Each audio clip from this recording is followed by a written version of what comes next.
Reels वाली बहू। प्रज्ञा को रील्स बनाने का बड़ा ही क्रेज है और वो दिन भर रील्स बनाती रहती है। खाते पीते घूमते फिरते घर में कॉलेज में रील्स बनाने के कारण प्रज्ञा पूरे कॉलेज में हाईलाइटेड है। जहां उसकी रील्स सभी को पसंद आते हैं, वहीं मनीषा चिंता में डूबी रहती है। एक रोज जब खाते हुए प्रज्ञा रील्स बना रही होती है, तब मनीषा कहती है, 1 मिनट भी चैन नहीं है इस लड़की को। ये नहीं कि खाना तो आराम से खा ले, लेकिन नहीं, अरे थोड़ी देर रील्स नहीं बनाओगी तो आसमान नहीं टूट पड़ेगा। अरे मम्मी, इसी को तो कहते हैं डिटर्मिनेशन। तुम नहीं समझोगी ये सब। भगवान, इस लड़की को सद्बुद्धि दे। जब देखो तब टेढ़ा बाका मुंह बनाती रहती है। मनीषा की बात का प्रज्ञा पर जरा भी असर नहीं होता और वो खाते खाते रील्स बनाती रहती है। दिन बीतने लगते हैं और देखते देखते प्रज्ञा का कॉलेज भी खत्म हो जाता है। आए दिन कोई ना कोई मनीषा को प्रज्ञा की शादी करवाने का सुझाव दे जाता है। सब ठीक ही कहते हैं, प्रज्ञा की शादी कर देनी चाहिए। अपने घर के काम काज में व्यस्त हो जाएगी तो खुद ही ये रील्स और नाच गाना बंद हो जाएगा। मनीषा और प्रेम प्रज्ञा के लिए एक अच्छा लड़का ढूंढने लगते हैं और तभी विकी का रिश्ता प्रज्ञा के लिए आता है, जिसने प्रज्ञा को उसकी रील्स देखकर पसंद कर लिया था। अगले दिन विकी अपने माता पिता के साथ प्रज्ञा के घर पहुंच जाता है और प्रज्ञा साड़ी पहने हाथों में चाय की ट्रे लिए उनके सामने आती है। जब विकी को पसंद है तो हमें भी बहू पसंद है। बहन जी, आप बारात की तैयारी कीजिए। एक बार लड़का लड़की अकेले में बात कर ले तो अच्छा रहेगा। हाँ हाँ, क्यों नहीं। मनीषा विकी को प्रज्ञा के कमरे में भेजती है, जहां प्रज्ञा पहले से ही रील्स बना रही होती है। तभी विकी कहता है, आ गए आपके साजन जी। हमारे साथ ये रील्स कंप्लीट करती तो और भी अच्छा रहता। अच्छा जी, अब आ ही गए हैं तो बना ही लेती हूँ आपके साथ। दोनों मिलकर रील्स बनाते हैं। जब वी मीट और तुरंत पोस्ट भी कर देते हैं। फिर विकी कहता है, जब आप साड़ी में चाय लेकर आए तब मुझे लगा कि कहीं मैं गलत घर में तो नहीं आ गया। अब सही है। दोनों की शादी पक्की हो जाती है और शादी के दिन भी प्रज्ञा रील्स बनाने से चूकती नहीं। यहाँ तक कि बारात के समय भी नाचते हुए रील्स बनाती है। सभी लोग प्रज्ञा की तारीफ के पुल बांध देते हैं और प्रज्ञा नाचती गाती अपने ससुराल चली जाती है। सब कुछ अच्छा चल रहा होता है।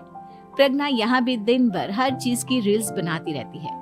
लेकिन कुछ दिनों के बाद जब सुनीता कहती है, बहू, ये रील्स के साथ साथ कुछ काम भी कर लिया करो।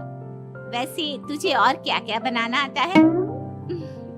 मम्मी जी, वैसे तो सब कहते हैं कि मैं सब कुछ अच्छा बनाती हूँ, लेकिन मुझे लगता है कि मैं मैगी अच्छा बना लेती हूँ। हाँ, कॉफी भी अच्छा बना लेती हूँ और मुंह तो सबसे अच्छा बना लेती हूँ। हैं? अच्छा अच्छा। सुनीता अपना माथा पकड़ लेती है और कहती है, बहू, कुछ खाना बनाना भी सीख लेती।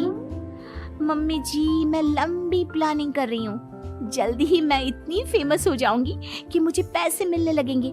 हम दोनों सास बहू राज करेंगे, राज। नौकर काम करेंगी और लोगों की तो लाइन लगेगी हमसे मिलने के लिए। तेरा दिमाग खराब हो गया है क्या बहू? हंसी मजाक तक ठीक है, लेकिन इस तरह घर नहीं चलते।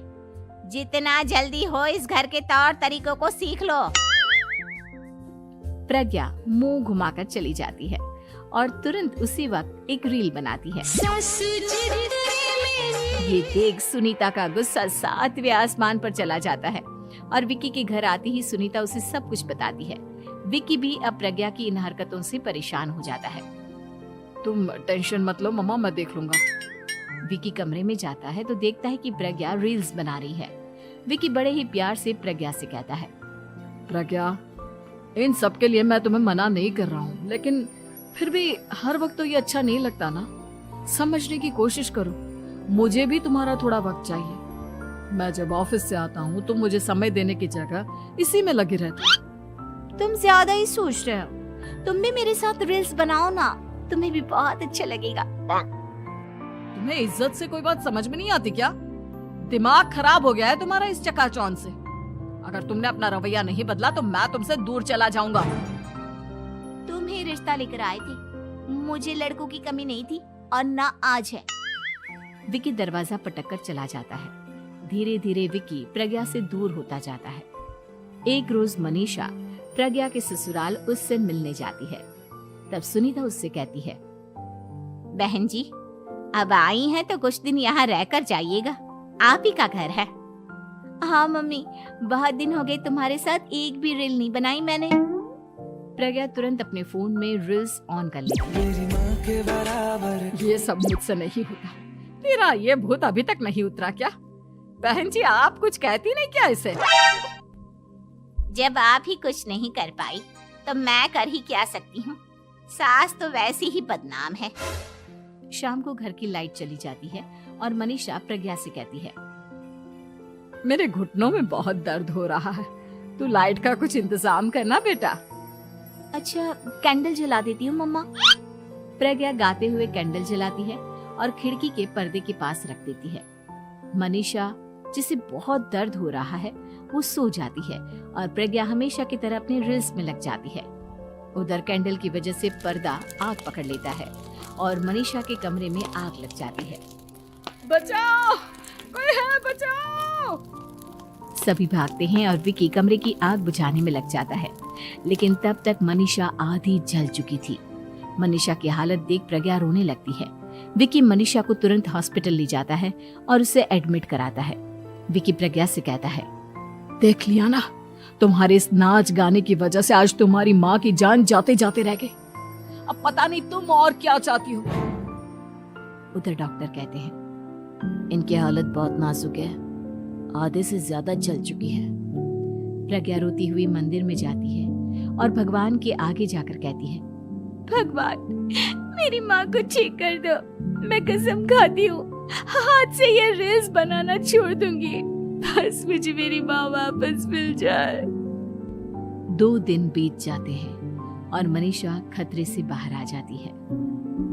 पेशेंट अब ठीक है, आप लोग उनसे मिल सकते हो। सब कोई मनीषा से मिलता है और प्रज्ञा सबके सामने अपना फोन तोड़ देती है। मुझे माफ कर दो मम्मा, मैंने तुम लोगों की बातों को नजरअंदाज किया। बेटा, कोई भी चीज जरूरत से ज्यादा खराब है। मैंने तुम्हें रील्स बनाने से कभी मना नहीं किया, लेकिन हर वक्त एक ही चीज तो सही नहीं है। मैं समझ गई हूँ मम्मा, आई एम सॉरी। प्रज्ञा उस दिन से रील्स बनाना छोड़ देती है और पूरी तरह से अपने घर में लग जाती है।